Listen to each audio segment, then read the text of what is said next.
Welcome to MacGyver's Workshop, where you never know what we're going to be working on next. If you're not too careful, you just might learn something. Hi there. Welcome back to another episode of MacGyver's Workshop, where you never know what we're going to be working on next, and if you're not too careful, you just might learn something. Now, today, what we're working on is going to be a friend of mine's 2007 Subaru Legacy, and he's complaining of some noise up in the front end. He thinks it might be a wheel bearing, but he's a little perplexed because he just put both wheel bearings in it last year sometime. So we're going to go in the car and take it for a ride and see what we see first, and then we'll put it up in the air and start ripping into it. When did you say you put those bearings in, Robert? It was November of last year. Oh. There's the vehicle owner right there. Wanted in 7 states. And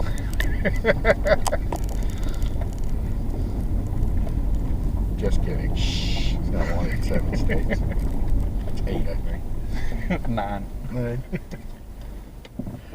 All right, let's get out on the road here and see what this thing sounds like.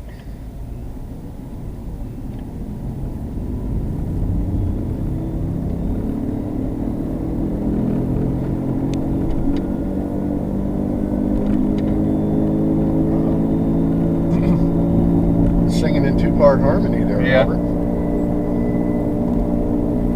Now, if we take the car,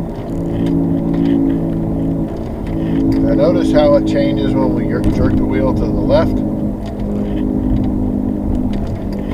So that tells me that's the inner half of your wheel bearing. So it's wheel bearings, it's like a skateboard bearing basically. You got basically 2 bearings in one housing. So my guess is the inner one's cheesed up.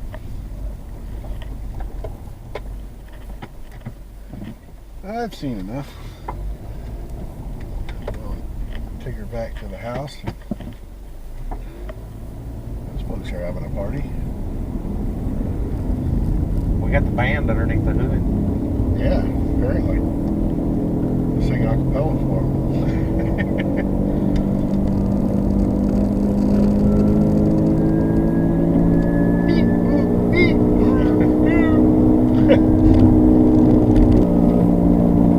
Haunted by any chance? Do what? Is this car haunted by any chance? Yeah, it might be. Something flapping in the door over here, like it's got something flapping in the breeze, but I know there's nothing sticking off the door there.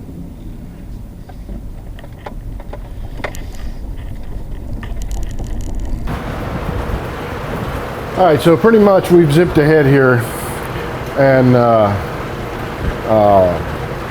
already had Robert in the car, and we determined for sure that it is indeed the driver's side front wheel bearing. If we run the car up to about 30 or 40 miles an hour and hold the right side front wheel, you hear lots of racket, and if we hold the driver's side wheel, it's quiet. So basically what we've got is a new wheel bearing assembly, and made sure he bought a good one this time.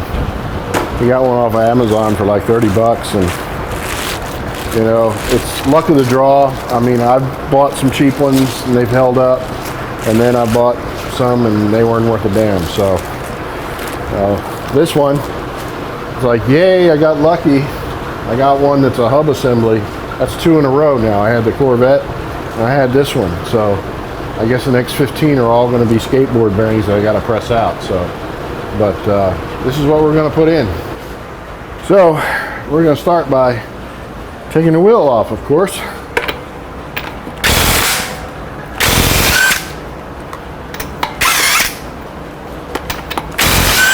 Now, just for good measure, we're going to check the tire surface, make sure it's all good. And of course I don't see any problems with it. It's looking good. This is why you always want to leave the ignition in the half key position so you can turn the steering wheel back and forth. What we're going to do here is we are going to go ahead and have to pull the caliper off, get the brake rotor off, and we're just going to have to get everything out here till we can get back in behind here to get that hub assembly out.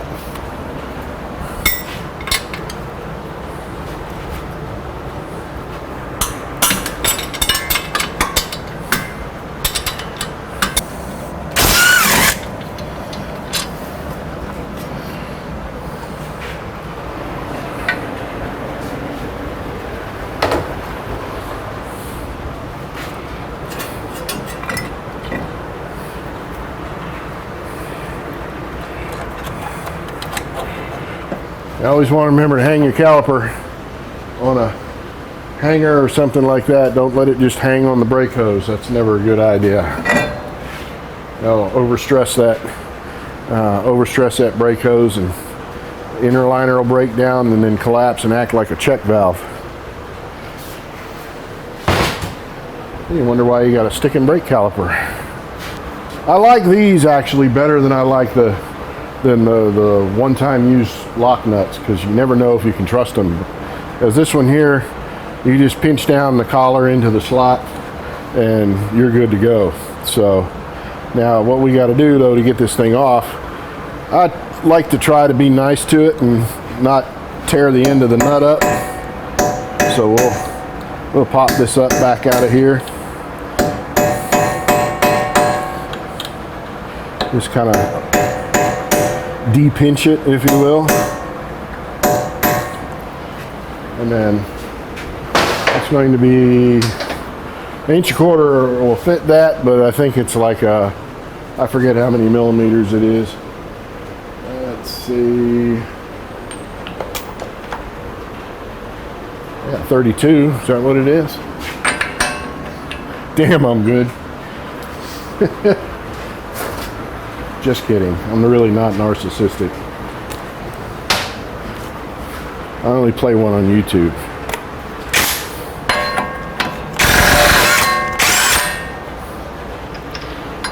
And easy peasy.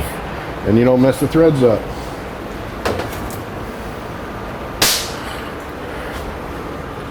Now see, this is just too easy, because normally when I run into these things, those axles are frozen in the hub. And, you know, not that you would have run into this when you did this back in November. You know, like 6 weeks later, you're still working on it, trying to, you know, soak it in PV blaster and all that, try to get the damn thing out. Yeah. Now, what we got to do, we got to be real careful and get this ABS sensor out of here. That looks like a 10 millimeter. Now, I want you to bring that camera over here, Robert, because with all the recurring mechanics memes on Facebook regarding 10 millimeter sockets, okay, 1, 2, oh, that one's missing. Okay, so we're not totally dead, but yeah, I always keep about 3 or 4 of them around, just so I always have one when I need it. I always want to be careful with these. Yeah, you can try and get in there. We'll see if we can get a little shot of it. That wheel speed sensor's hiding right back in here. So we need to get a 10 millimeter sensor on, or socket on there. Pull this thing out. I kind of want to be gentle with it, because we don't want to break it or damage it in any way. If we can help it. And these things will kind of get stuck down in here, so you want to be careful, because you don't want to break it pulling it out. Y'all have heard of a BFH, right? Well, that's an LFH.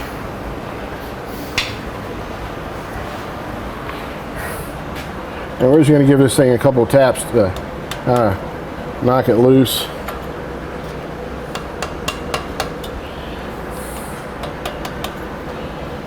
And then that way we can wiggle it out of there.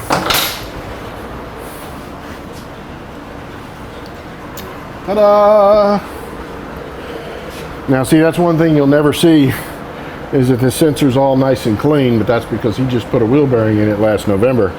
Usually you'll see these things, they have a magnet in them, so you'll usually see them all caked up with metal filings and things like that.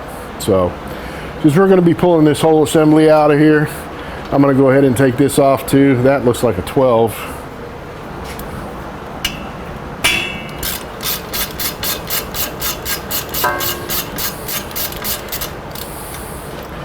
Interesting thing about Fuji Heavy, or Subaru, company that makes them is, or the parent company, whatever you want to call it, is Fuji Heavy Industries, and they're basically like a really big heavy equipment machinery manufacturer in Japan, and they decided to get into the car business. And who knew that, you know, Subaru would be the favorite of people who live in snowy areas everywhere. Well, looks like we're missing a cotter key on this tie rod end, so we'll make sure we remember to put one on there as we go back together with this.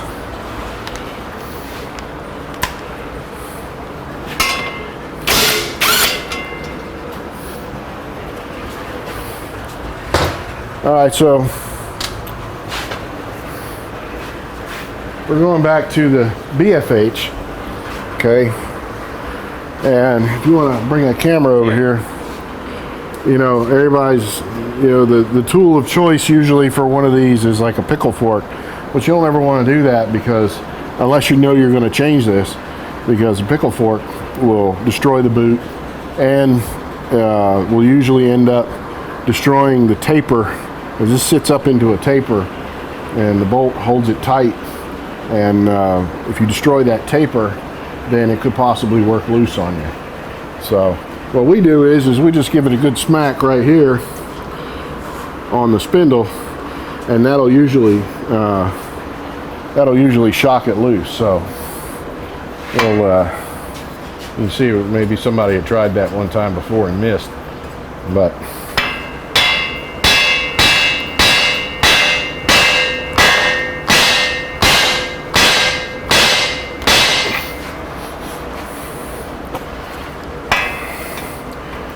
first, let's kind of pull that out of the way just a bit.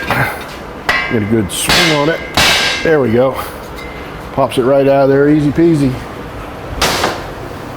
Just have to give it enough oomph behind it.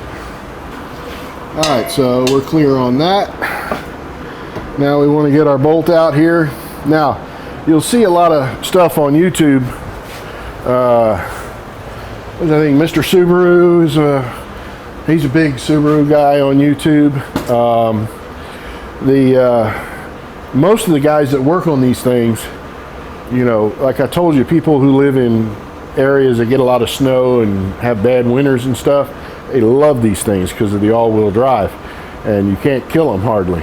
Now, before somebody flames me in the comments, you know, yes, Subarus have their issues, you know, the head gaskets, timing belt, and tensioners, all that kind of stuff, but overall, you know, they're a very popular car and they've done very well.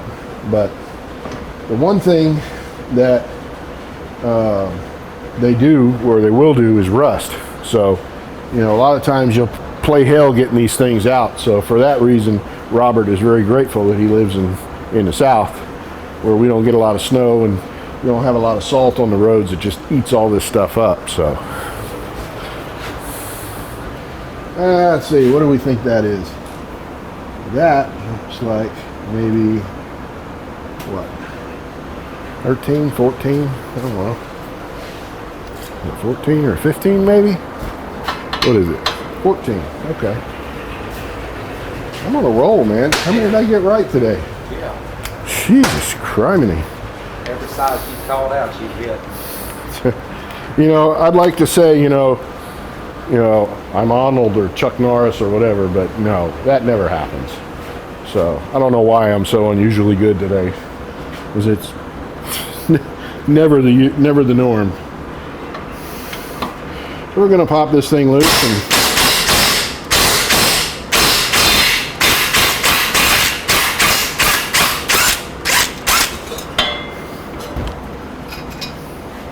Now you can see, even with that, you see the rust there? So, what we are going to do is we're going to give that bad boy a little spritz with some PB Blaster in here. I know you're doing camera duty there, Robert, but can you hold that hub or that spindle that way? Yeah. What we're going to do is we're going to get into this little slot right here and spread it open a little bit so we don't have to beat the hell out of it trying to get that ball joint out of there.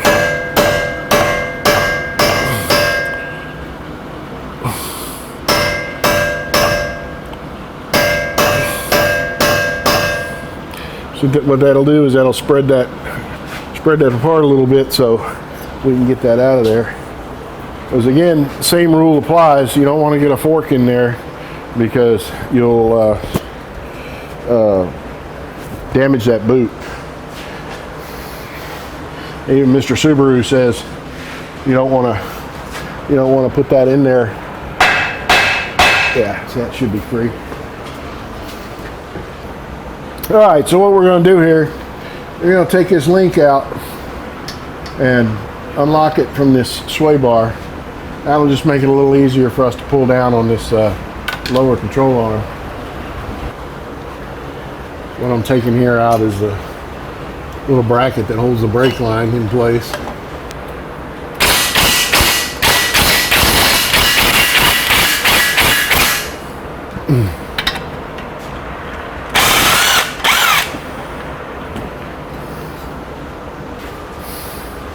What you call an offset shoulder bolt.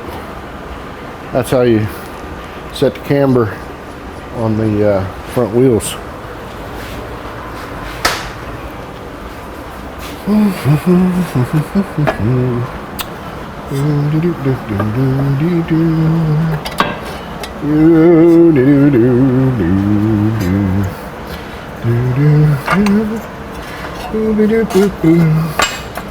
I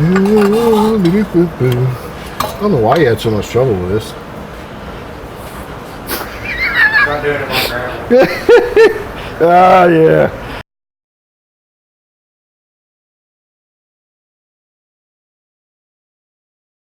Now, it's just little tricks that come along with, you know, your experience throughout the years.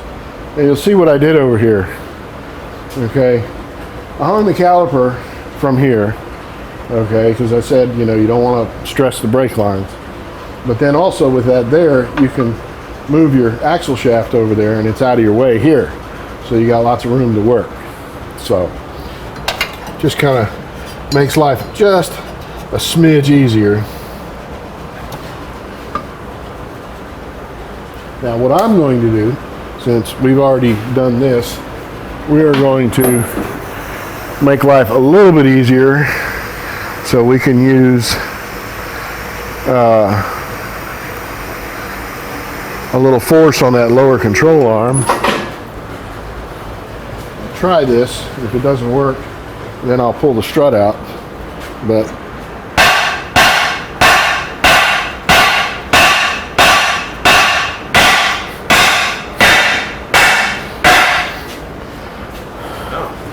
I win.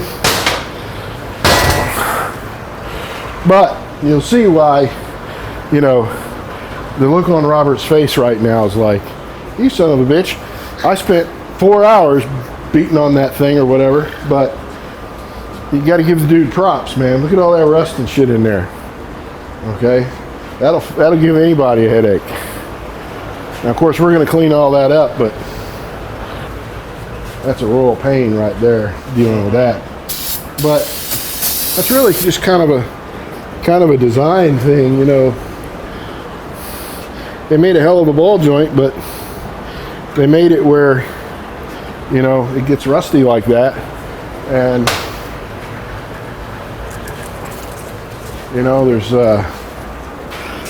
just, it's a royal pain to deal with.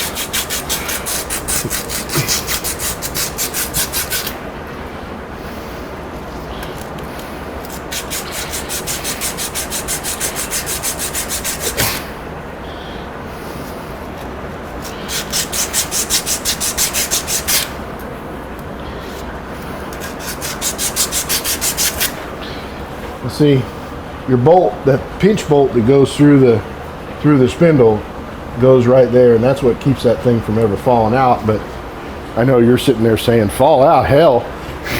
You can't beat it out with a torch or anything. So here's what we got. Got our 4 bolts right there. It'll take that thing out. Yep, it's crunchy.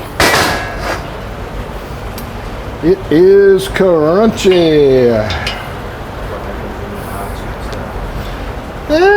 You know, it's not always a bad deal. You know, I'm not again, you know, buying stuff off of Amazon, but you know, every now and then you get bit.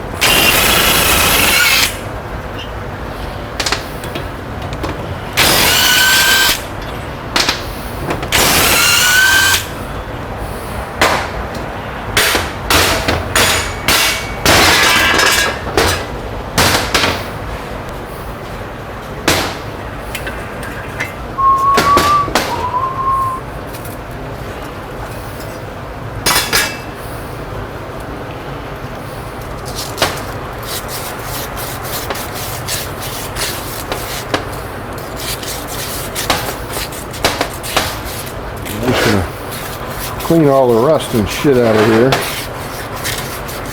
Just get all that spooge out. It'll go together a whole lot nicer.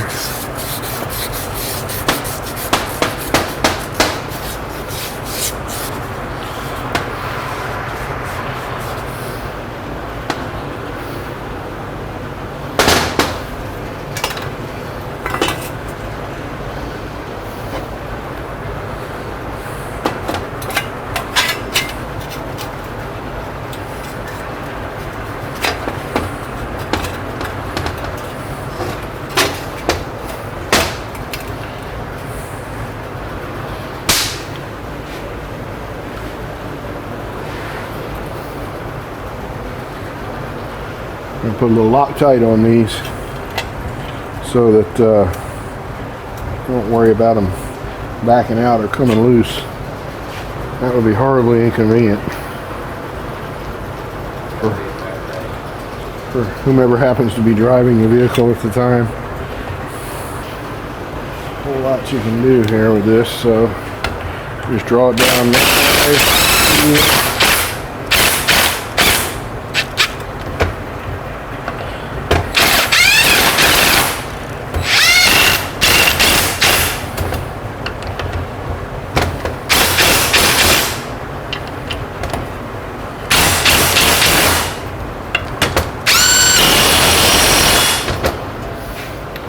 I'm sorry, I love my battery powered tools. They're convenient as hell. But when it comes to the important shit, I break out Chuck Norris.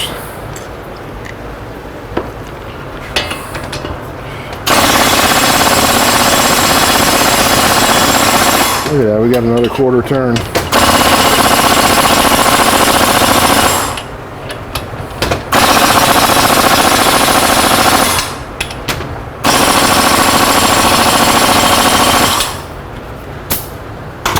I believe that'll do. What you reckon?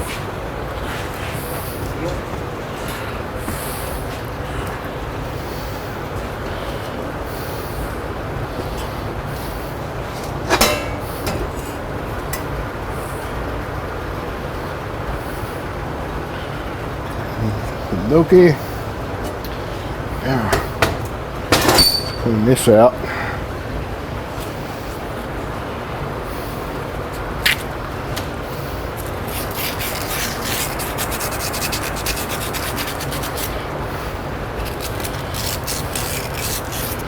Now what I'm going to do here, not that it's going to matter to me, because I'll probably die of old age before we have to go into this thing again, but at least on this side,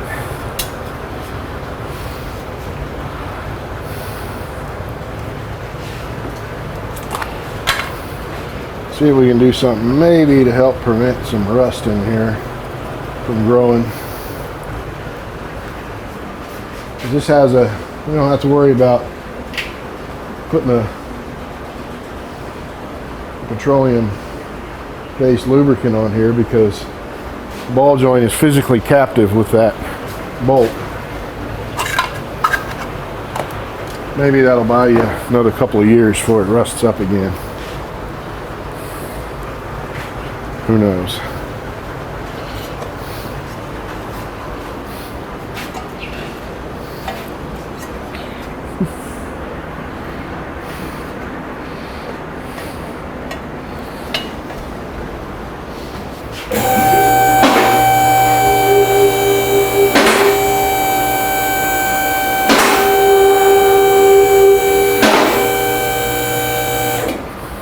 We will go ahead and set our alignment back to the way it was.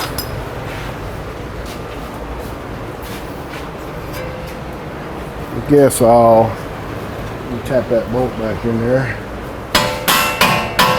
Get it to where it's got to go. See, what I did was I made marks on the bolt with a Sharpie. That's bright. So if I, in theory, line it back up, the top one's the only one you got to worry about, and that offset bolt is what sets the camber of the wheel. So what I'll do is I'll roll this bolt around. You can see how it shifted that spindle out, and we'll lock it or line it right up there so it lines up with that other mark on the strut. And then we'll lock it down in that position. And in theory, nothing should have changed, but if you were to ever take it to an alignment shop, they would say it was off. Yeah. So they never go back exactly the same.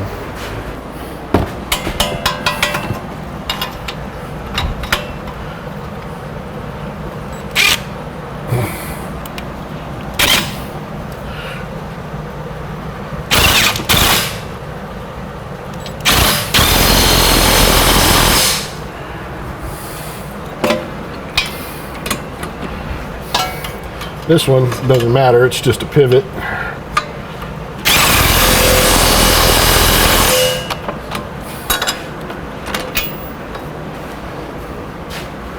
You remember what they said the torque spec was on this nut? No, I actually looked it up on the internet. Because it is important, because if you squish it too hard, you will eat the bearing up. So what we will do is we will go ahead and put our brakes back together.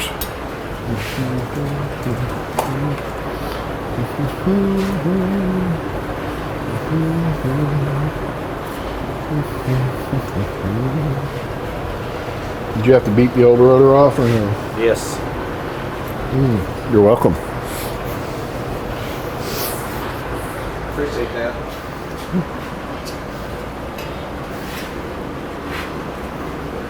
Yeah, that's why those two-threaded holes are in there, so you can press them off.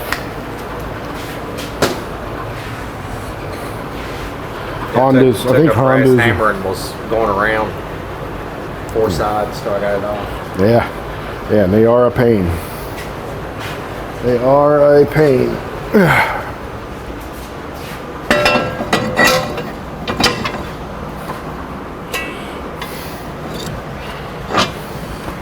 So I can line the rotor up nice and easy.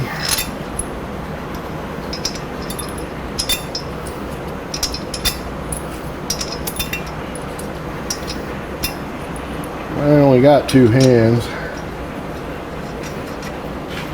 Robert's busy with both of his, so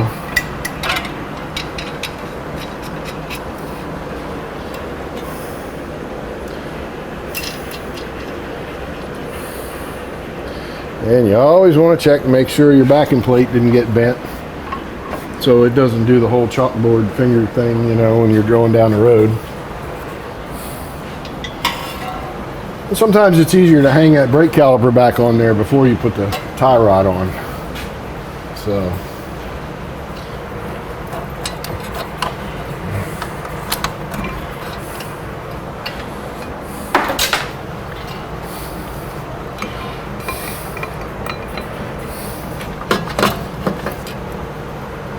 and we sorry I'm blocking everybody's view here, but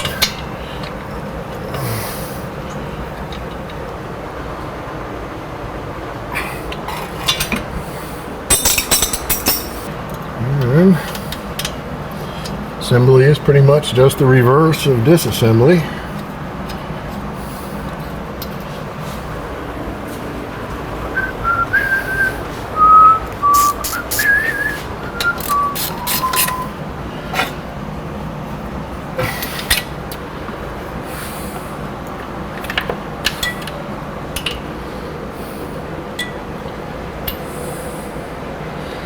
Put our speed sensor back in there.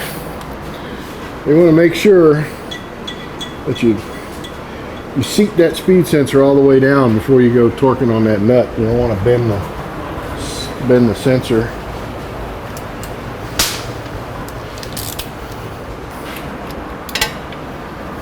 And you don't have to torque the crap out of these. Metric bolts, their strength ratings are actually based on their diameter. The bigger the diameter, the stronger it is.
You got to remember, we got to pull that pinch back together because we spread it apart to get the ball joint out. So, there you go.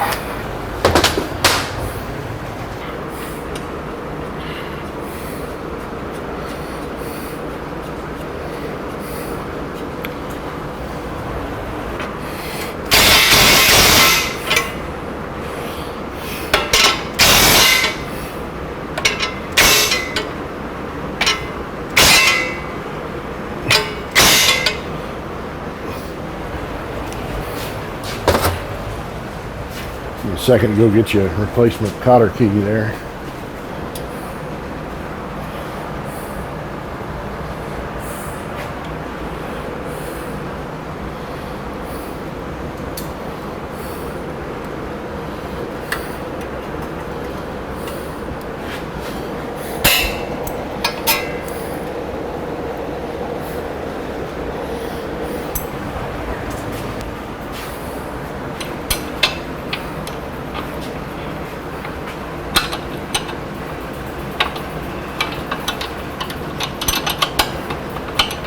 Now, a lot of guys, especially your guys that like work at your Midas and Firestone and stuff like that, they'll take and they'll zip these off with an impact.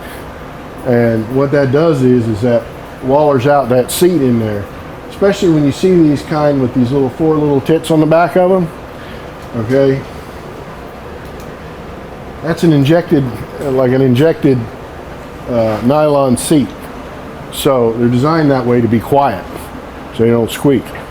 And if you sit there and you spin that, try to spin that off with an impact, then it spins that ball in there and gets it hot and messes it up.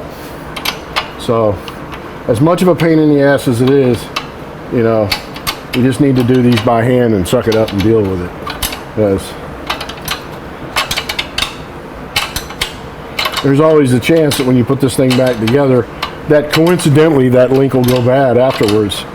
So the odds are bad enough of that. You don't need to help it by zipping them off with an impact.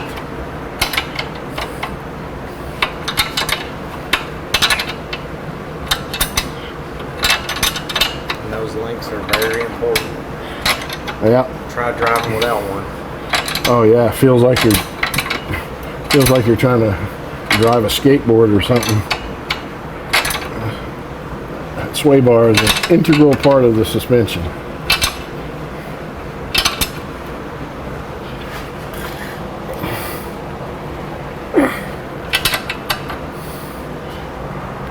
course, again, we're very fortunate because, you know, this is a southern car.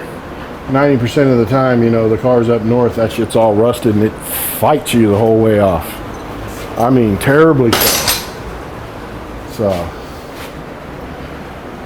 all right. Let's look it up there and see what our axle nut torque is on that. 137 foot-pounds. Oh, wow. That Carter pin not being in there kind of threw me for a loop. And he was like, oh, there's not one in there. Seriously? I forgot something. Oh, shit. Well, you know, shit happens. And that's what happens when you have a gravel garage. Well, you being, you know, 17 degrees out or 30 degrees probably didn't help matters much. No.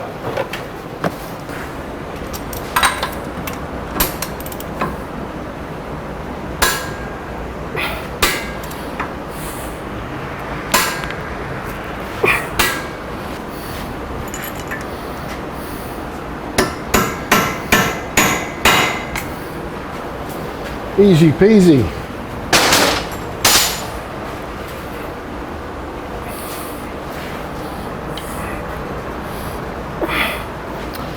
All right, let's do a walkthrough.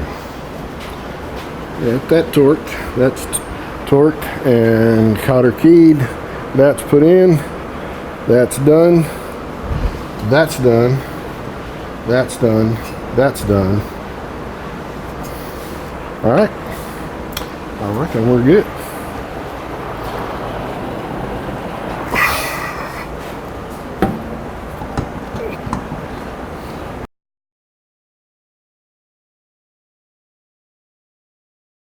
All right, so we're going to take this thing for a little test drive and see if we have any bearing howl anymore.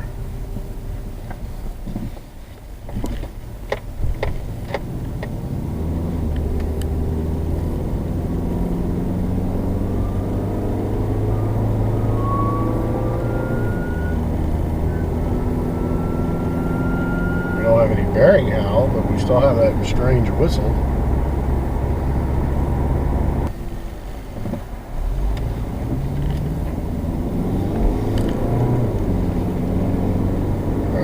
Harder acceleration.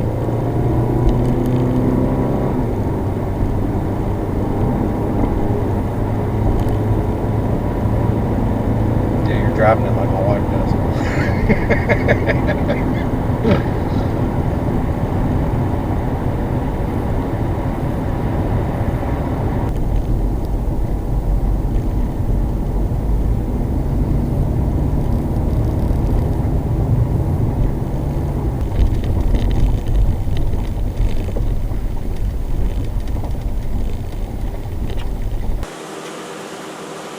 Well, alrighty then. That was a successful test drive. It does have that other weird sounding howl thing, but that didn't have anything to do with the wheel bearing. So, but then it only did it once and never did it again. So, not sure about that. He might be back for that since that's the wife's car. I'm sure she's not going to like listening to that if it comes back with any regularity. But anyhow, that's how you do it. That's how you change the wheel bearing on a 2007 Subaru Legacy. And thank you for watching. Please subscribe. Feel free to comment. If you have any questions, you can also email me at MacGyversWorkshop@gmail.com. I try to keep up with it as best I can, and I will eventually answer your emails. Feel free, tell your friends, and you know, you never know what we're going to be working on next coming in the door. And apparently we're going to live true to that since Robert brought a boat with him. And it won't idle, so I guess we're going to be looking at that next time or at some point. So thanks again for watching. See you next time.